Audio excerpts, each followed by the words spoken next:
исполнительного директора по безопасности и общим вопросам акционерного общества Зеленодольского предприятия «Баллистический Загидуллин» Рамиль Каримович. Очень приятно. Рамиль Каримович, вот то, что сейчас происходит, оно происходит, в принципе, потому что инициатива была со стороны вашего предприятия. Скажите, с чем связано вот это вот освобождение периметра от... Наше предприятие является объектом жизнеобеспечения города, является основным предприятием, которое обеспечивает город теплом, и в целях невозникновения экстренных ситуаций, связанных с проникновением на предприятие, обеспечение антитеррористической защищенности организации, было инициировано письмо в исполком города Зеленодольска, чтобы незаконные постройки, которые располагаются на муниципальной земле, были снесены.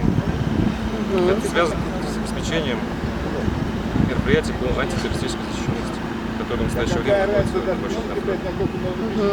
То есть на данный момент вы как бы пришли к общему знаменателю. Знаменателю исполнительный комитет пошел нам навстречу и принял меры, вынес постановление соответствующее. То есть положительный момент взаимодействия предприятия и органов исполнительной власти. Только с этой стороны у вас как бы все остальное по периметру нормально, да? У меня нет вопросов.